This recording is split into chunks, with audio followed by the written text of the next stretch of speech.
এখন কি দেখা যাচ্ছে? জি স্যার। হ্যাঁ স্যার, এখন দেখা যাচ্ছে। আচ্ছা, এখানে ছবিগুলো দেখা যাচ্ছে। প্রথম একটা ছবি, দ্বিতীয় একটা ক্যালকুলেটরের ছবি, তারপর হচ্ছে যে হিসাব নিকাশের একটা ছবি। Abacus, calculator, spreadsheet. প্রথম যুগে যখন কম্পিউটার সৃষ্টি হয়নি তখন এইভাবে গণনা করা হতো। তারপর ক্যালকুলেটর আসছে, ক্যালকুলেটরের মাধ্যমে আমরা গণনা করি। তারপর আসছে স্প্রেডশিট, এটার মাধ্যমে আমরা হিসাব নিকাশ করি। তাহলে এগুলো দিয়ে কি কি কাজ করা যায় আমরা দেখি। যোগ করা যায়, বিয়োগ গুণ করা যায়, ভাগ করা যায়। ওটা দিয়েও করা যায়, স্প্রেডশিট দিয়েও করা যায়। তাহলে কোম্পানির জটিল কঠিন হিসাব বিভিন্ন ধরনের কাজ করে তার সংরক্ষণ করা যায়। এগুলোর মধ্যে কোম্পানির জটিল কাজ, কঠিন হিসাব এবং বিভিন্ন ধরনের কাজ করে তা সংরক্ষণ করা যায়।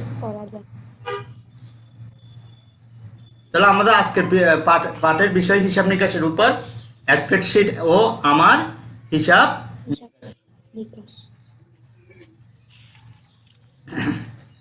তাহলে আমাদের স্প্রেডশিট ও আমার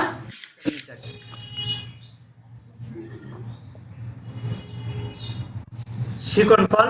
এই পাঠ শেষে শিক্ষার্থীরা কি কি শিখতে পারবে? স্প্রেডশিট সফটওয়্যার সম্পর্কে বলতে পারবে, স্প্রেডশিট সফটওয়্যারের মেনু বলতে পারবে,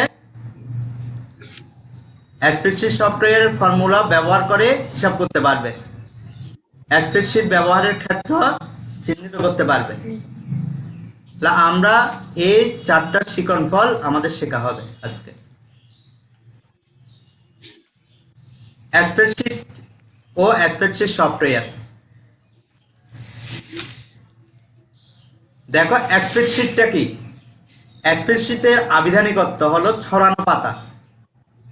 পাতাকে যেমন ছড়িয়ে রাখা হয়, সেরকম ছড়ানো পাতা হচ্ছে যে স্প্রেডশিটের আবিধানিকত্ব। তাহলে এক কথায় বলতে গেলে স্প্রেডশিটের আবিধানিকত্ব হলো ছড়ানো বড় মাপের কাগজ বা পাতা।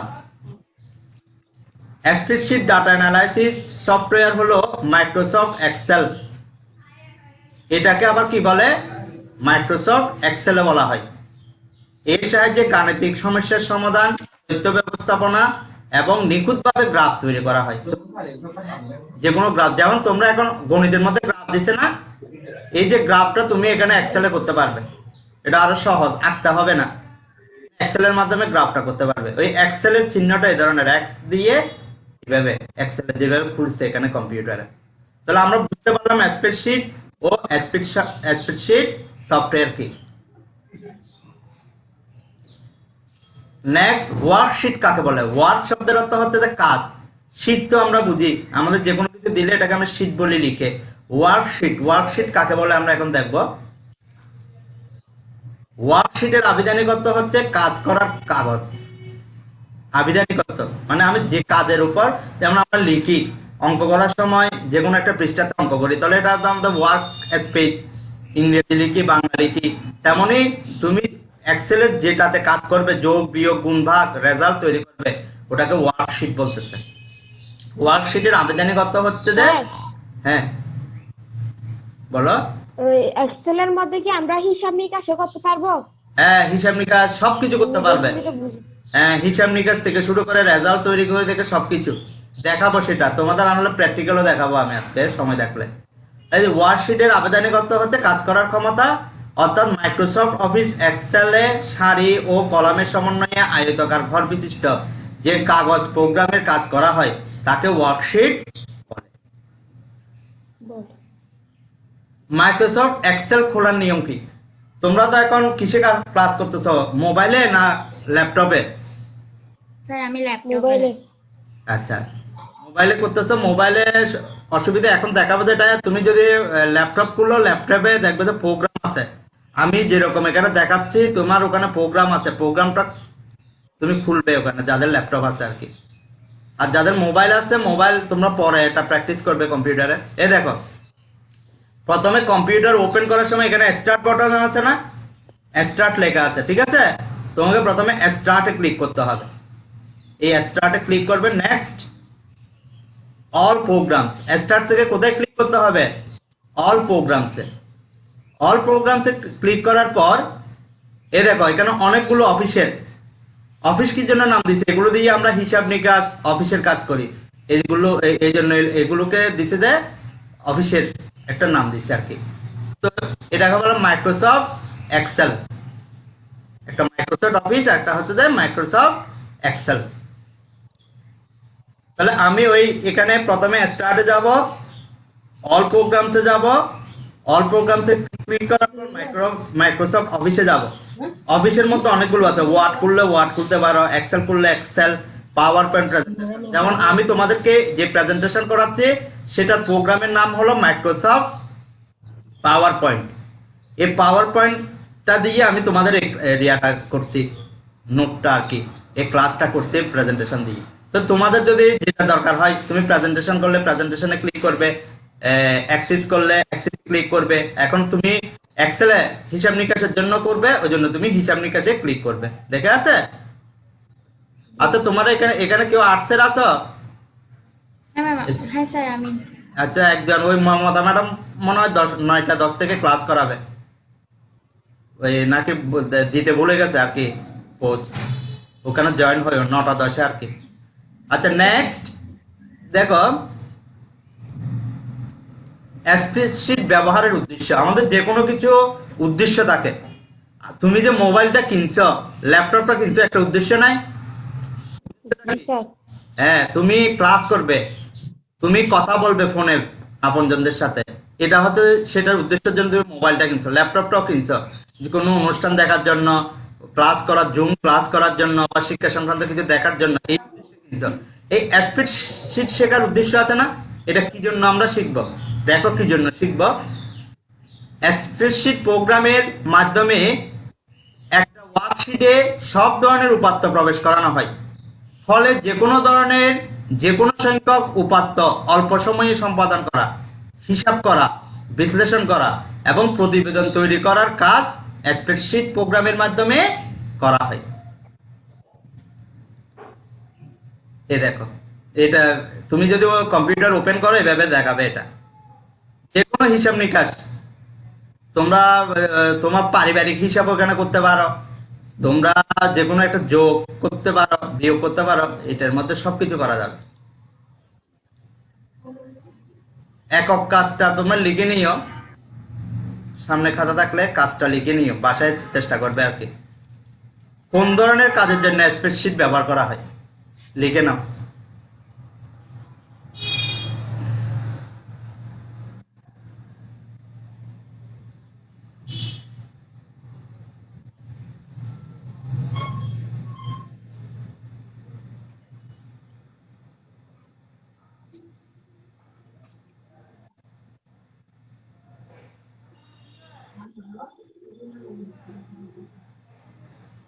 কোন ধরনের কাজের জন্য স্প্রেডশিট ব্যবহার করা হয়?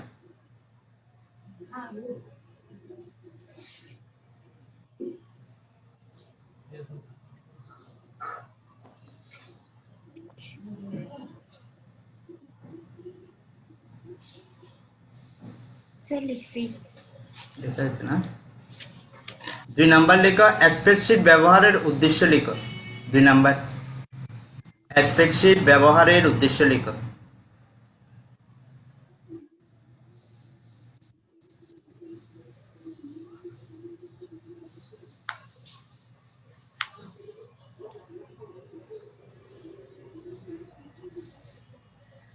স্যার লিখছি। স্যার লিখছি। আচ্ছা, নেক্সট দেখো স্প্রেডশিট সফটওয়্যারের বিভিন্ন টুল বার পরিচিতি। দেখো, আমরা কোনো কিছু কাজ করতে গেলে আমাকে ওই জিনিসটা সম্পর্কে জানতে পারবে, উদ্দেশ্যটা জানলাম।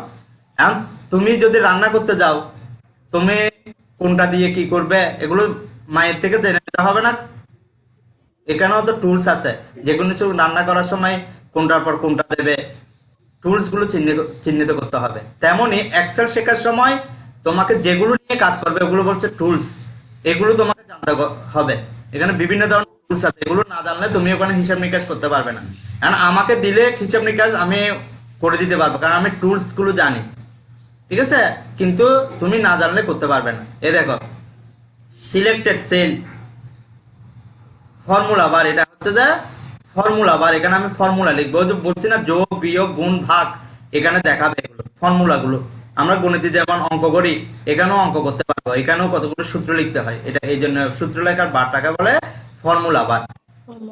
এটা হচ্ছে যে সিলেক্টেড সেল, বিশাল ছড়ানো পাতা। এটা বলছে না ছড়ানো পাতা, এখানে তুমি অনেক হিসাব করতে পারবে।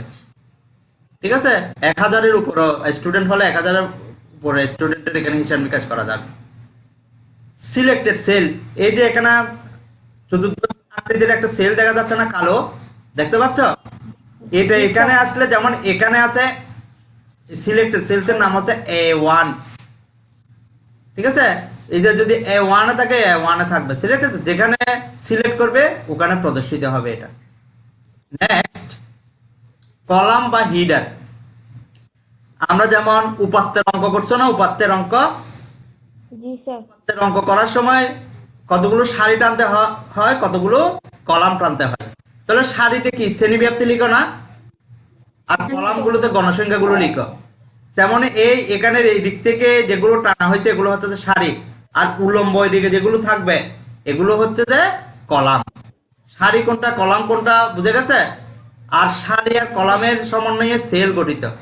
এই একটা এখানে সারিও আছে, এটা কলামও আছে, এটা সেল। এই কলাম দেখাইছি। রো, রো বাংলা অর্থ হচ্ছে যে সারি। ঠিক আছে, রো হচ্ছে যে সারি, আর এটা হচ্ছে কলাম। কলাম এদিকে হবে আর সারি কোন দিকে?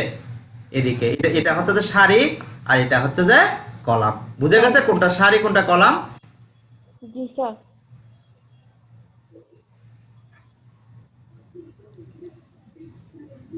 এটা হচ্ছে সিলেক্টেড ট্যাব। বিভিন্ন ট্যাব থাকে। ট্যাবগুলো হচ্ছে যে তুমি ধরো এখানে আমি 6 এর ছাত্রছাত্রীদের নাম লিখলাম, এটা 6 লিখে দেবো। এটা 7 এর করলাম, 8 এর করলাম, 9 এর করলাম, এখানে বিভিন্ন ট্যাব করতে পারবো। এক এক ট্যাবে এক এক ধরনের কাজ থাকবে। ওয়ার্কশিট পরিচিতি, আগে বলছিলাম মা, ওয়ার্কশিট যেটাতে আমি কাজ করব। এখানে আমি যোগ বিয়োগ করতে পারি, গুণ ভাগ করতে পারি, বিভিন্ন হিসাব নিকাশের কাজ করতে পারি।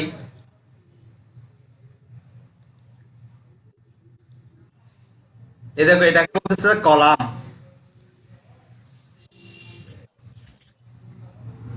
এটাকে বলতেছে রো, এটাকে বলতেছে সেল। উপর থেকে নিচের দিকে লম্বাভাবে যে সারি থাকে তাকে কলাম বলে। তাহলে কলাম কাকে বলতে পারবে তো?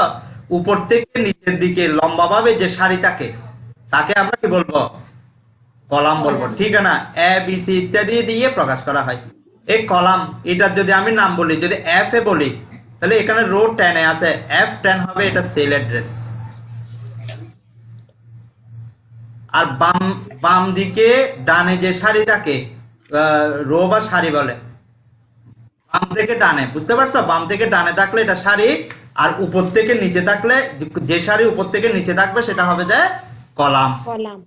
হ্যাঁ, আর এটা আর সমস্যা, যেমন 1 2 3 ইত্যাদি। এই যে এখানে 1 2 3 দেখছো, এটা একটা সারি।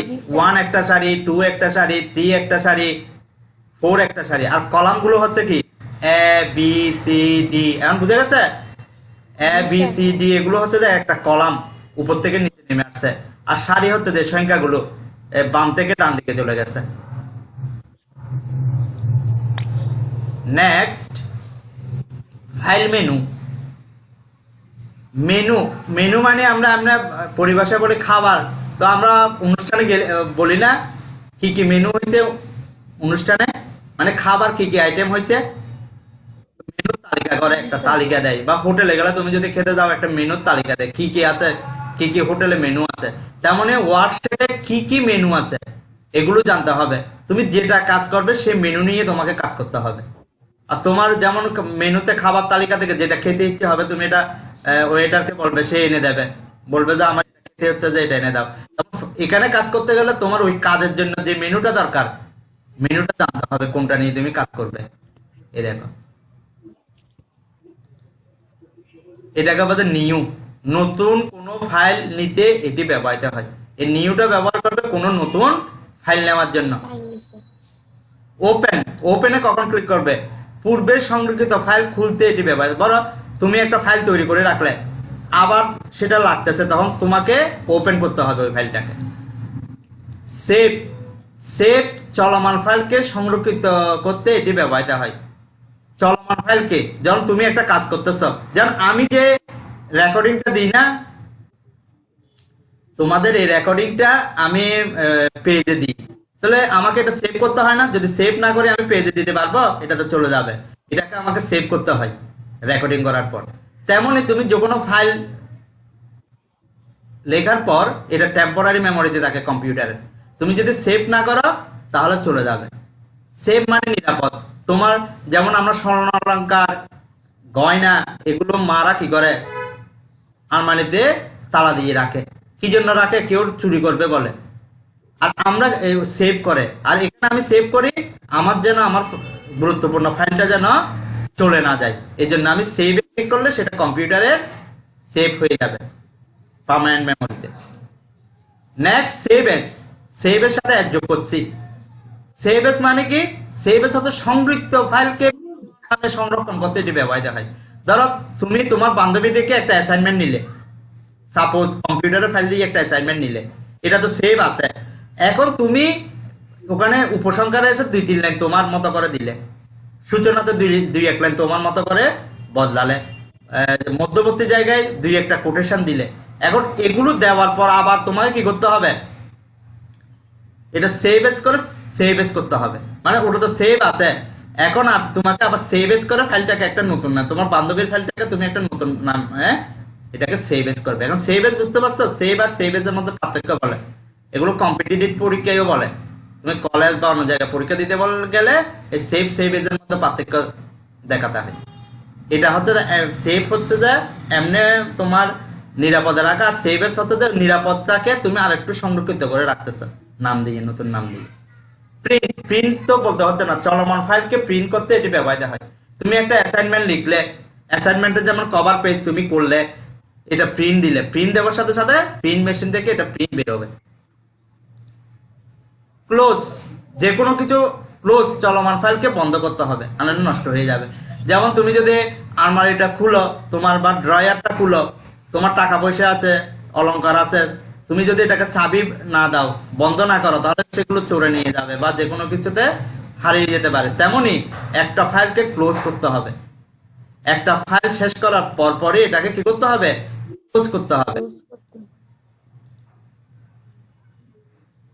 একটি ফাইল বা ডকুমেন্টকে সংরক্ষণ করা। একটা ফাইল বা ডকুমেন্টকে কিভাবে তুমি সংরক্ষণ করবে?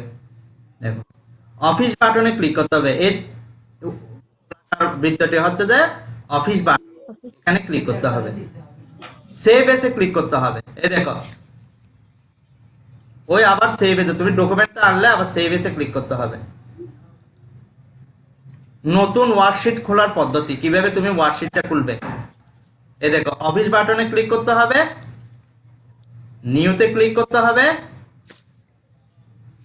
ব্ল্যাঙ্ক ওয়ার্কবুকে ক্লিক করতে হবে, তাহলে এটা খুলে যাবে। স্প্রেডশিট ব্যবহারের বৈশিষ্ট্য সমূহ, কিভাবে বৈশিষ্ট্যগুলো দেখি আমরা। স্প্রেডশিট সফটওয়্যার ব্যবহারের মাধ্যমে হিসাবের কাজ দ্রুত নির্ভুলভাবে করা যায়। স্প্রেডশিট সফটওয়্যার ব্যবহারের মাধ্যমে হিসাবের কাজ দ্রুত এবং নির্ভুলভাবে করা যাবে। যে কোনো ধরনের হিসাবের জন্য সুবিধাজনক, যে কোনো ধরনের কাজ তুমি করতে পারো। কলাম ও সারি থাকার কারণে উপাত্ত শ্রেণীকরণ সহজ, যে কোনো উপাত্ত তুমি শ্রেণীকরণ করা সহজ হবে। সূত্র ব্যবহারের সুযোগ থাকায় অনেক বেশি উপাত্ত নিয়ে কাজ করা যায়।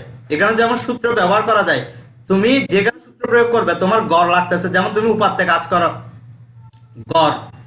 গড়টা বের করে ভাগ করে না, তুমি ওখানে সূত্র প্রয়োগ করলে অটোমেটিক্যালি হয়ে যাবে। এক্সেলের সুবিধা হচ্ছে যে তোমাকে বারবার ক্যালকুলেটর মাপতে হবে না। তুমি যেমন উপাত্তের অঙ্ক করো, এই প্রচুরক বের করতে হবে, তারপর যেমন গণসংখ্যা গুণ তোমার সংখ্যাগুলো তুমি অটো হয়ে যাবে। এর সাহায্যে পরীক্ষার ফলাফল খুব সহজে তৈরি করা সম্ভব। আকর্ষণীয় গ্রাফ চার্ট ব্যবহার করে উপাত্ত উপস্থাপন করা যায়। এগুলো হচ্ছে বৈশিষ্ট্য। জোড়ায় কাজ, এটা একটু লিখে নাও। স্প্রেডশিট ব্যবহারের বৈশিষ্ট্যসমূহ কি কি?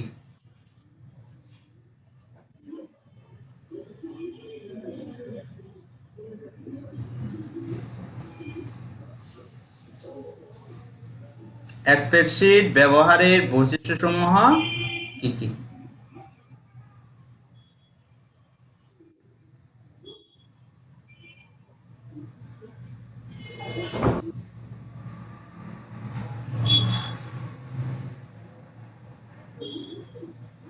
লিখছি। লিখছি। ফর্মুলা ব্যবহার করে হিসাব। তুমি যে বলছিলে যে এখানে কি হিসাব নিকাশ করা যাবে, এই দেখো মাসিক বাজার খরচের হিসাব। এখানে চালের দ্রব্য দিচ্ছে দাম 88 টাকা, পরিমাণ 80। এখন এটা তুমি ক্যালকুলেটর করতে গেলে গুণ করতে হবে, কিন্তু এখানে গুণ করতে হবে না। দেখো এখানে খরচ এই B3 ইন্টু C3, এটা তুমি সেলে লিখবে, এই ফর্মুলা বারে লিখবে, বা যেখানে বের করতে যাও এখানে ক্লিক করার সাথে সাথে এখানে দেখাবে, দেখানোর পর এন্টার দিলে অটোমেটিক্যালি যোগ হয়ে যাবে। দেখো সেলগুলোকে গুণ করছে। এখন তুমি এখানে পরিমাণ 90 কেজি হলো, দাম 70 টাকা হলো, তোমাকে আর এখানে গুণ করতে হবে না, অটো চলে আসবে। এটা হচ্ছে যে এক্সেলের সুবিধা, ক্যালকুলেটরের মতো বারবার যোগ করতে হয় না। এই ফর্মুলাটা আছে না, ফর্মুলা দেখাচ্ছে না, এই ফর্মুলা এখানে থাকলে ও নিজেই এটা যোগ করে নেবে, তোমাকে নিজে করতে হবে না, শুধু একবার দেখিয়ে দেবে ওকে।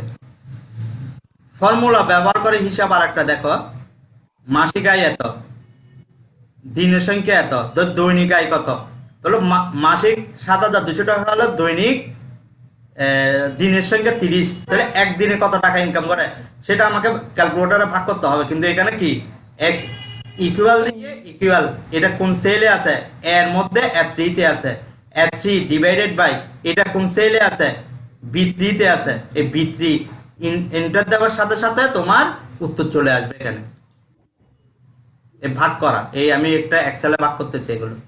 এতে দৈনিক আয় A3 divided by B3 enter মারার সাথে সাথে চলে আসছে। তোমাকে এগুলো ক্যালকুলেটরে টিপতে হবে না। এটা ফর্মুলা ব্যবহার করা একটা শতকরা নির্ণয়, এই আমরা শতকরার অঙ্ক করি, দেখো কিভাবে করে। করের পরিমাণ 800 টাকা, করের হার 30 টাকা। এখন এটার পার্সেন্টেজ, আমরা পার্সেন্টেজ দিয়ে কাজ করি। এখানে A3 ইন্টু B3, এই পার্সেন্ট চিহ্নটা দিয়ে এন্টার দেওয়ার সাথে সাথে তোমার পার্সেন্টেজ বেরিয়ে যাবে। দলীয় কাজ, স্প্রেডশিট ফর্মুলা ব্যবহার করে 5টি সেলের যোগ করার নিয়ম লিখো। 5টি সেলের যোগ করার নিয়ম লিখতে হবে তোমাকে, ওই ইকুয়াল দিয়ে যোগ করতে হবে, এটা লিখে রাখো।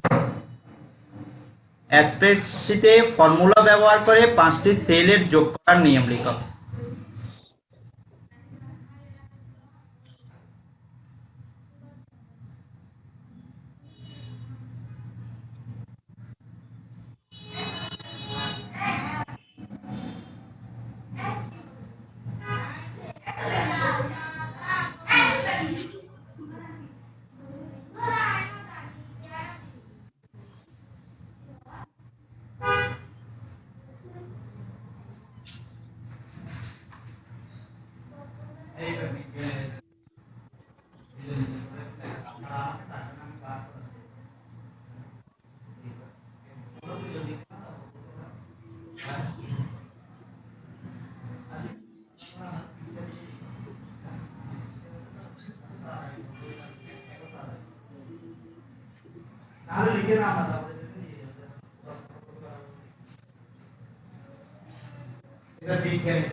লেখা হয়েছে?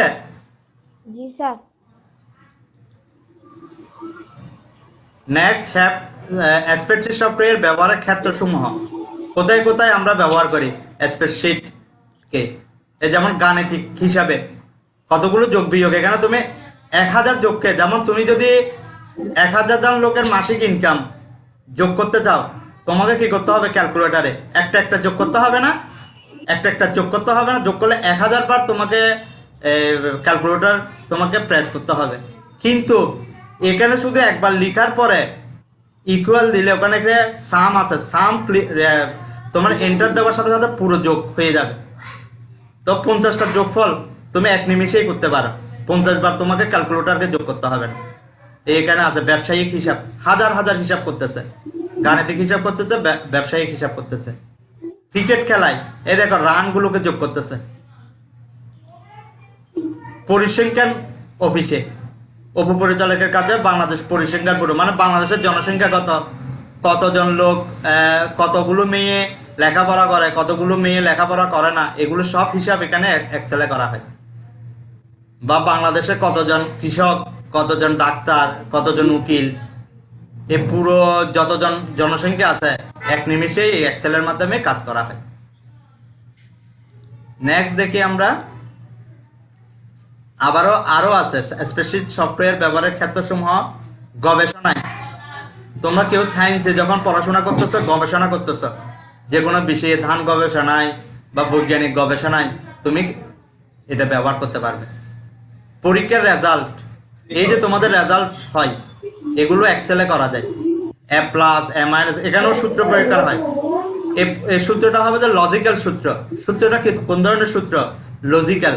তুমি লজিক দিয়ে দেবে, অটোমেটিক্যালি এখানে উত্তর বেরিয়ে যাবে। বাজেট ঘোষণায়, প্রত্যেক বছর বাজেট হয়, হিসাব নিকাশ হয়, বাজেট ঘোষণায় আমরা স্প্রেডশিট সফটওয়্যার ব্যবহার করি। বার্ষিক পরিকল্পনায়, ইয়ারলি প্ল্যানিং, মানে পুরো বছরে আমি কি করব, এই প্ল্যানিং করার জন্য আমাকে এক্সেল ব্যবহার করতে হয়। মূল্যায়ন, দেখো এগুলো আমি বলবো, তোমরা চেষ্টা করবে, না পারলে আমি বলে দেব। তুমি কতটুকু শিখতে পারলে এটার উপর আমি এখন মূল্যায়ন করতেছি। চেষ্টা করবে বলতে, এটা তোমরা বাসা থেকে বের করে নিতে পারবে। স্প্রেডশিট সারিও কলামের সংখ্যা কত, এটা বইয়ে আছে, ঠিক আছে? স্প্রেডশিট বলতে কি বুঝো এটা বলো তো দেখে। স্প্রেডশিটটা কি এক কথায় বলতে পারবে? বড় মাপের কাগজ। হ্যাঁ, বড় মাপের কাগজ, যেটা দ্বারা আমরা হিসাব নিকাশ করি, একই তো বলতে পারবে। তারপর দেখো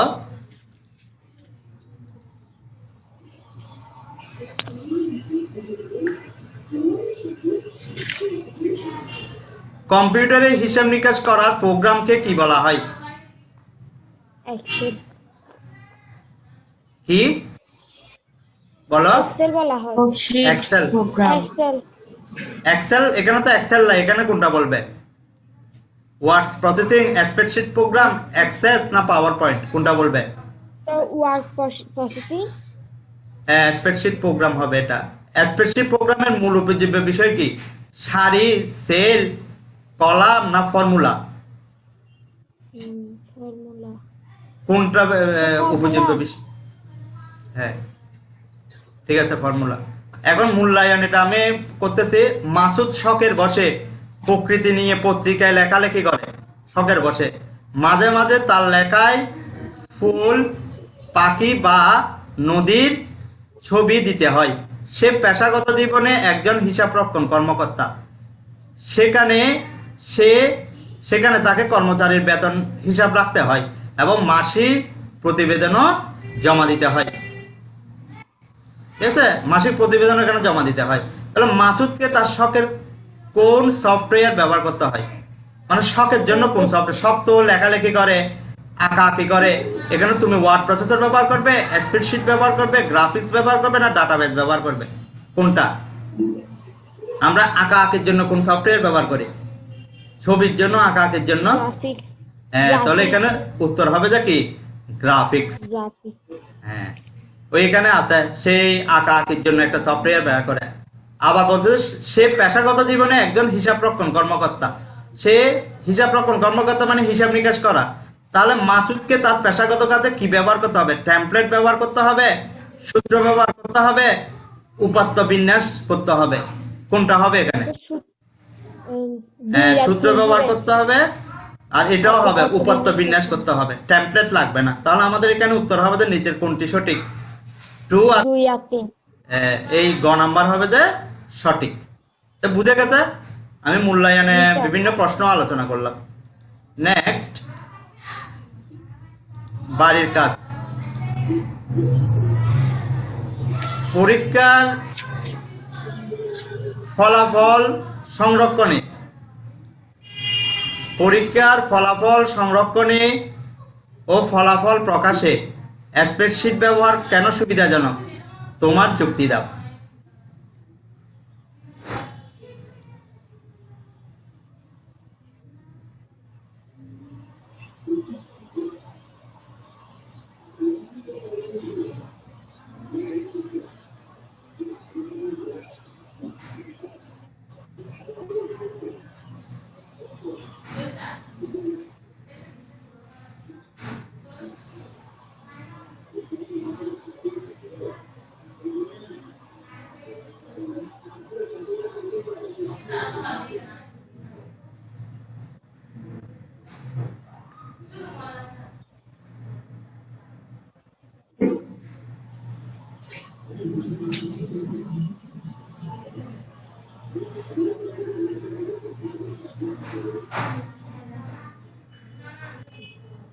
স্যার লিখছি।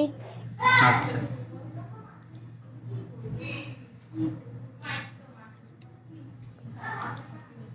তাহলে ক্লাস আজকে ক্লাসের বিষয়গুলো এখানে শেষ। ঠিক আছে, তোমরা এগুলো আবার বইটা পড়বে, বইয়ের মধ্যে ওই এক্সেলের যে পার্টটা আছে এটা ভালো করে পড়বে। তাও সমস্যা হলে আমাকে এমনি স্কুলেও প্রশ্ন করতে পারো আসলে, বা এখানেও প্রশ্ন করতে পারবো। নেক্সট ক্লাসে অন্য একটা টপিকস নিয়ে আলোচনা করব। ঠিক আছে, এখন তো সময় কমে আসছে, আমি এর মধ্যেও তোমাদেরকে ওই প্র্যাকটিক্যালটা দেখাচ্ছি। যতক্ষণ হয় এমনি অফ হয়ে যেতে পারে, সময় আর বেশি নেই, এর তাড়াতাড়ির মধ্যে আমি যেটা দেখাতে পারি। ক্যামেরাটা, আলিয়া ক্যামেরাটা অন করো। আলিয়া ক্যামেরা অন করো। ঠিক আছে,